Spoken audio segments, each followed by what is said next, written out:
Now, the global oil market is facing a severe supply crunch. In the physical crude market, the stress is already visible. In the North Sea, a key global benchmark, traders placed 40 bids for cargoes this week, but only 4 found sellers, highlighting the shortage of available supply.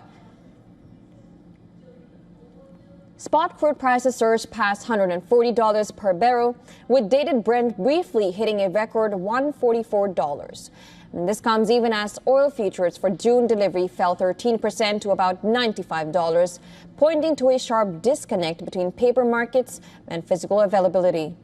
The surge in spot prices reflects one core issue: an immediate shortage of crude. Refiners across Asia and Europe are now scrambling to secure crude from anywhere available. The focus has shifted from price to availability, with buyers willing to pay steep premiums for cargoes that can be delivered immediately. Asian buyers are diversifying aggressively. Japan is importing more oil from the U.S., even opting for smaller tankers to speed up delivery.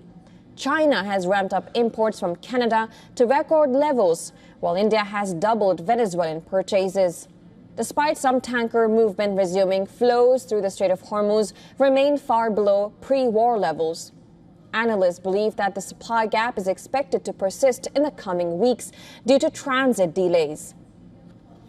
As soon as there's certainties that the strait is open, you will see a large influx of vessels coming out mostly.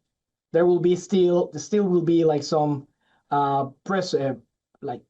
some restrictions of the vessels coming in, because then you have the risk that then you get stuck inside again. So if you're a ship owner and you are in front of that position, perhaps you're very risk prone and you want to get those premiums of taking oils out of the Gulf, but a regular risk averse ship owner might deviate to another type of cargo for the time being until there's assurances that the strait is effectively open for good. The shortage is now pushing refiners towards difficult decisions, with crude prices soaring and financing costs rising. Some refiners are beginning to scale back operations, and this could help balance crude demand, but it risks worsening shortages in the refined fuels. The current disruption has created a gap of nearly 40 days in global energy flows, and even if normal shipping resumes, it will take weeks or months for supplies to stabilize.